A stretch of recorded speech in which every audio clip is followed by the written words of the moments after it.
Putin's visits to North Korea demonstrates and confirms the very close alignment between Russia and authoritarian states like North Korea, but also China and Iran. And this also demonstrates that our security is not regional, it's global. What happens in Europe matters for Asia, and what happens in Asia matters for us. And this is clearly demonstrated in Ukraine, where Iran, North Korea, China are propping up, fueling Russia's war of aggression against Ukraine.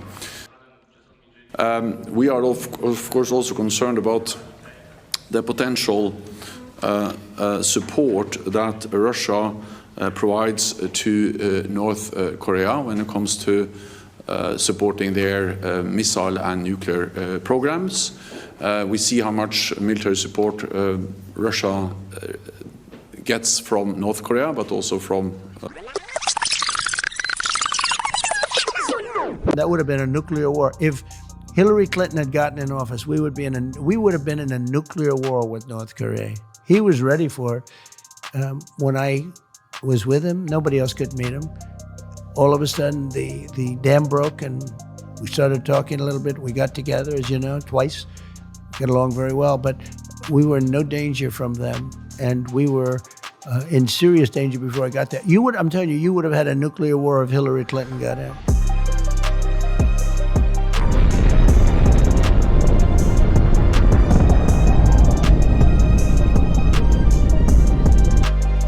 So as I said before, the Russians have the capability of moving laterally against the United States. I'm talking about asymmetric warfare.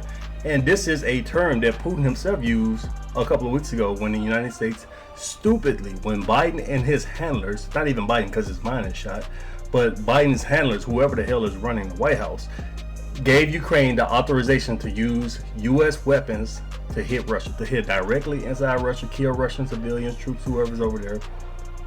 Dumb decision, but Putin's response to that was, we can run some asymmetric warfare. We don't have to do tit for tat. I don't have to do this exact same thing that you're doing. I can send a small fleet of ships over there to Cuba just to let you know that you're not outside of striking distance. This is a symbolic move just to let you know I can hit you. I can hit the White House. I can hit your bases whenever I want, along with China. We can send bombers down to Venezuela and maybe run some routes in the Atlantic and just let you think maybe we have nuclear tipped cruise missiles on these bombers. Maybe we don't. Maybe we might open the bomb bay and drop some on you. Maybe we won't. But this is asymmetric warfare. Another lateral move that I mentioned is North Korea. North Korea has been probably the United States' biggest adversary before this whole Ukraine thing popped off. The United States' biggest adversary of this century. When Barack Obama was leaving office, he told Trump, forget ISIS, Afghanistan, the Taliban, even China, what's going on in Russia, forget all that. Our biggest threat right now is North Korea. And Trump even confirmed it when he got in. He said, yeah, we were on the brink of war. We were about to engage in a full-blown nuclear war with North Korea.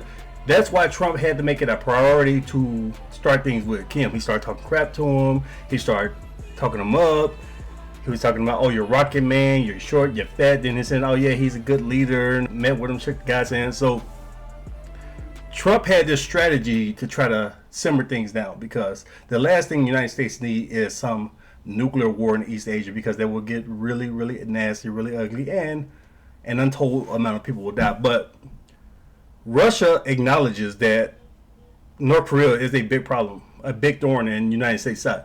With all these things going on with Israel, with Gaza, Ukraine, it falls on the back burner. People don't think about it. We're way over here. North Korea is on the other side of the Pacific Ocean. Who cares? Some little small country. You look at it on the map at night, you barely see lights. And people just forget about it. But Putin is down there for the second time in a year, meeting with Kim Jong-un. So a couple of months ago, last summer, they met in Vladivostok, Russia's port city on the Pacific Ocean, close to North Korea. But this time, Putin actually went down to Pyongyang. He went down to North Korea and was greeted with a king's welcome. They love him down there. And I want to read this article here from the New York Times because the New York Times is very anti-Russian. They're very pro-left. And they always have these journalists, these people from think tanks who have no idea what the hell they're talking about. They analyze Russia from an anti-Russian perspective. They don't spend time actually trying to understand the history, understand the political dynamics, understanding the people. They don't spend any time doing it, not the culture or anything. They have a pro-Western, anti-Russian perspective, and they analyze Putin from that perspective. So let's look at this article over here from the New York Times. Putin once tried to curb North Korea's nuclear program. That's now over. So there's some speculation going on that North Korea and Russia are trading in a lot of ways. They're trading food, energy, and military technology. And I think a lot of that is true because why wouldn't they? The United States does it all the time with their people. So here's an image here. They tried to use this image right here of Putin because one of the ways that the Western media combated this to try to talk down this meeting was saying, well, Putin was bored. Look at his face. He was bored at the meeting. Really? That's all you got? When they're probably talking about enhancing nuclear weapons technology in North Korea, all you can say is Putin was bored. Wow. But I guess it works for the certain audience who falls into this type of stuff. As Vladimir V. Putin, okay, Russia and Xi Jinping's China's deepened their confrontation with the West over the past decade. They were always united with the United States on at least one geopolitical project, dismantling or at least containing North Korea's nuclear arsenal. So that actually is true. That's very true. So even China, a lot of people say, well, North Korea is just a puppet of China, which is not true. China can't control North Korea.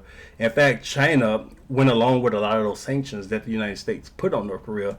And China actually used those sanctions and its energy as leverage to try to control North Korea. But it doesn't work because the North Koreans, Kim Jong-un, they do whatever the hell they want, including deleting his own brother in China. That is, until the war in Ukraine broke out 2 years ago. In one of the starkest back to Cold War moments yet, Mr. Putin's visit Wednesday to Pyongyang and an announcement of a pact to provide mutual assistance in the event of aggression underscored that efforts by the world's three biggest nuclear powers to halt nuclear proliferation by North Korea have been dying for some time. Mr. Putin and Kim Jong-un, the North's leader, just presided over the memorial service. So they're just giving some background information. Yeah, the United States, Russia, China, they were all together trying to prevent North Korea, trying to prevent Kim Jong-il back in the day and Kim Jong-un from obtaining a nuclear weapon because they think that these Kim guys are nutcases. They think they're radicals. They think that these guys will bomb the hell out of the United States and start a global nuclear catastrophe. I don't know about that. I'm not sure that they're trying to commit suicide. What I believe that the North Koreans want to do is protect themselves. We look at somebody like Gaddafi, we look at Libya, we look at places where these leaders were convinced, persuaded, or paid off to de-arm, to not seek nuclear weapons, and it didn't work out for them. You de-arm, you weaken your military, you don't have nuclear weapons, hey, America might just come to give you some freedom. So North Korea haven't been invaded, haven't been decimated, haven't been carpet bombed, haven't been obliterated by the United States back in the 1950s during their civil war with South Korea. They remember that, even though it was decades ago. They're saying, look, if we didn't have nuclear weapons, the United States, they might just invade us at any time. If China didn't back us, we didn't have these nukes. So we need to have nukes on standby just to let you know, look, if you try something, maybe we'll nuke your carrier strike group. Maybe we'll rain thousands of shells of artillery on Seoul, South Korea. So I believe that they mainly want this to protect themselves. I don't think they're just trying to shoot nukes across the Pacific Ocean and hit the United States like that. But then again, who knows? Because this is the same guy who allegedly tied his uncle up to a wall and hit him with a rocket. But you never know. Mr. Putin did far more than drop any semblance of a desire to ensure nuclear restraint. He promised unspecified technological help that, if it includes the few critical technologies Mr. Kim has sought to perfect, could help the North design a warhead that could survive re-entry into the atmosphere and threaten as many adversaries, starting with the United States. So I want to go back a little bit. This part right here, mutual assistance in the event of aggression. I don't like how they just flew by that. So they made some type of NATO-like compact over there. China and Russia, they're already best friends. They're best boys. You're not going to separate them. And they're so close that they're saying they don't need treaties like UK, like France, Germany, and all these places, they need treaties to force them to assist each other. But China and Russia, they're saying, well, we don't need treaties. Look, if something happens to Russia that critical, something happens to China that critical, that's my friend. There's no bound to our friendship, and we're going to help each other. But now it looks like North Korea and Russia have also started a treaty, and it pissed off South Korea because South Korea is still in this official war with North Korea. It hasn't ended, even though it's at a stalemate. They got the DMV over there, thousands of troops over there with mines and tanks and everything ready to blow each other's brains out in a minute. In fact, South Korea shot at some North Koreans the other day. But these guys are pissed off that Russia is telling North Korea that if something happens to you, if somebody is aggressive towards you, whether it be South Korea maybe, or the United States, we got your back. We're going to give you some military assistance. And the United States is condemning this, South Korea is condemning this. But let's look at what one of Russia's people said. We observe with regret and concern the situation around the Korean peninsula that is escalating and degrading day by day. This step by South Korea leads to escalation and a significant increase in the risk of dangerous incidents.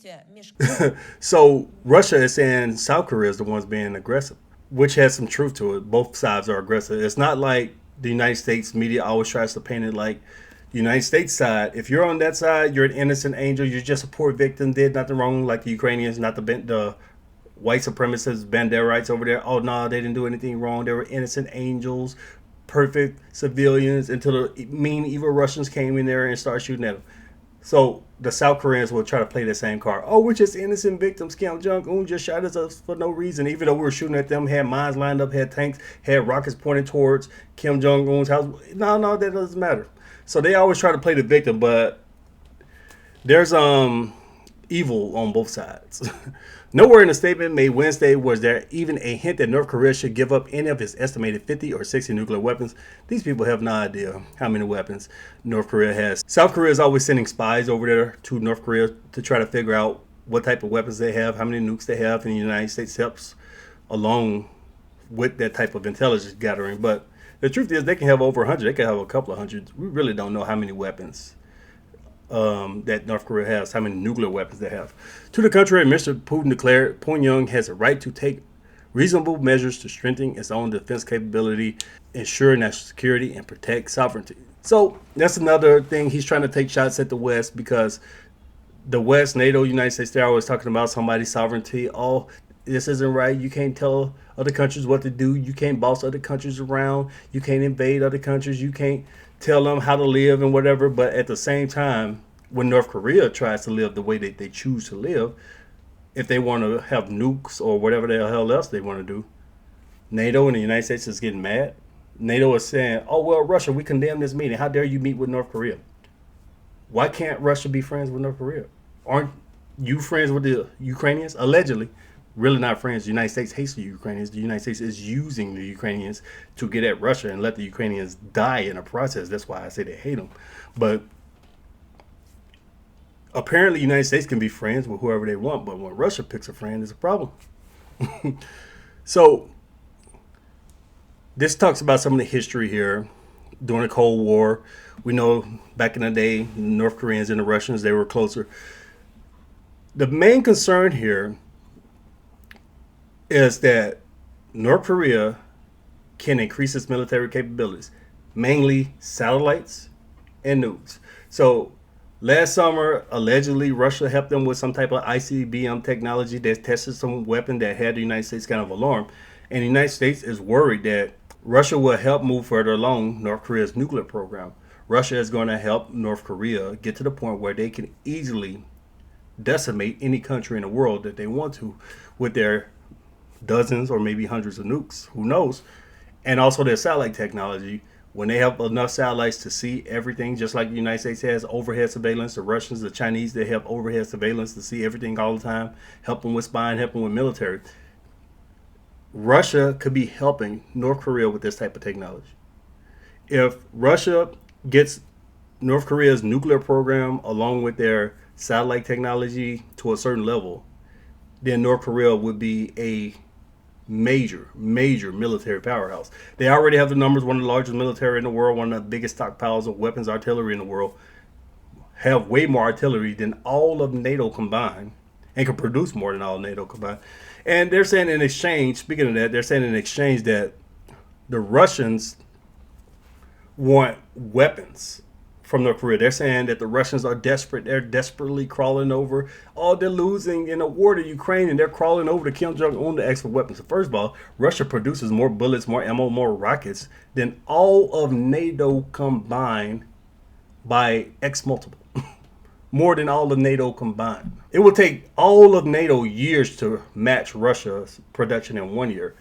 So what the Russians are doing here is they're building friendships. They're going to the guys who've been ostracized from Western Europe, from the United States, and saying, look, this is going to be a multipolar world. The United States is just not going to run everything. We got BRICS going on. We're moving away from the dollar more and more. And we have other nations that are military powerhouses. So the United States just can't dictate terms, selling all over the world, trying to tell countries what to do, bullying countries. So if you want to be enemies with China, North Korea, with Iran, well, we'll be their friend. If you want to be enemies with Cuba, how you treated Cuba like shit for the last 100 years, if you want to be enemies with Cuba, we'll be their friend. If you want to be enemies with Venezuela because the people over there have a president that you don't like, we'll be their friend. So it seems like Russia is building this coalition of people who have beef with the United States, and the United States has beef with them, including North Korea. So it's not like Russia is desperate for weapons or anything like that. And this is also helping North Korea with their weapons technology, their weapons testing, because just like NATO is doing, testing weapons, using Ukraine as cannon fodder, sending weapons over there to see how they work in a real battlefield.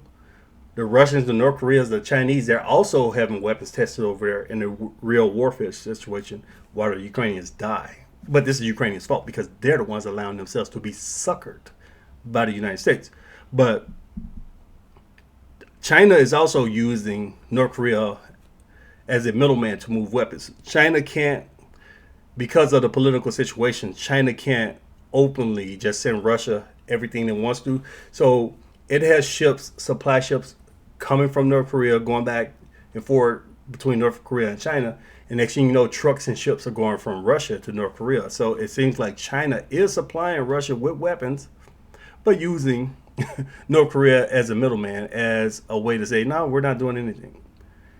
So that's the story here. That's what's going on. It seems like Putin is building his coalition of willing, both on the military sides with China, with Iran, with North Korea, and definitely on the financial side with BRICS, with India, with Saudi Arabia, with Brazil, with all of these nations lining up to join BRICS to fight against the U.S. dollar. The U.S.'s greatest weapon, the dollar. And on the military side, the U.S. Air Force and the U.S. Navy, and also nukes, of course. Ways to combat the United States in multiple ways. They're moving laterally against the United States. He just went down there to Vietnam, but that's a different video of what's going on over there. And also what he could be doing with the Houthis, helping them with military technology. If he moves laterally and helps the Houthi with better weapons to fight against the U.S. Navy, missiles that can actually breach that network of defense that the Navy has over there for its F carriers, it's going to get really nasty. In fact, when Putin first said that he was going to make some asymmetric moves, I was saying, wait, is he going to get some type of sophisticated ballistic missile to Yemen, to the Houthi? Because they already hit a carrier, allegedly. I believe they did, but the Navy's going to lie about it, of course. But they already damaged a U.S. carrier, the Dwight D. Eisenhower. But if they get better missiles from the Russians, damn. The U.S. will be in a heap of trouble over there in the Red Sea. But we'll see what happens. Will North Korea and Russia share military technology? Will Russia help advance these satellites and North Korea's nuclear program? I guess we'll see in the coming months, I guess within the next year or even sooner, when North Korea launches a test. We're going to see some type of very sophisticated ICBM. We're going to see if it's capable of traveling and hitting a target accurately, re-entering without breaking up or anything like that. But all I say is it's the U.S.'s own fault because you didn't have to do this. You treated Russia like it's some third world country, like you can just do whatever you want, and didn't even think about the fact that the Russians could move laterally against you. They can move asymmetrically against you by building up North Korea's nuclear program, by supplying the Houthis, by coming over there to Cuba with subs, with missiles just to make some noise, by having bombers in Venezuela. So I don't know what the hell these people in Washington are thinking. Then again, maybe they want World War III. Maybe they're ready for it because we got billionaires. We got millionaires and billionaires with these extremely expensive bunkers. The president has a very sophisticated bunker. So maybe they're just all ready to let this thing rock and roll, let the nukes fly while they hide in safety and let the rest of us die. Who knows? So let me know what you guys think. Leave me your thoughts below. Share the video. Thanks for watching.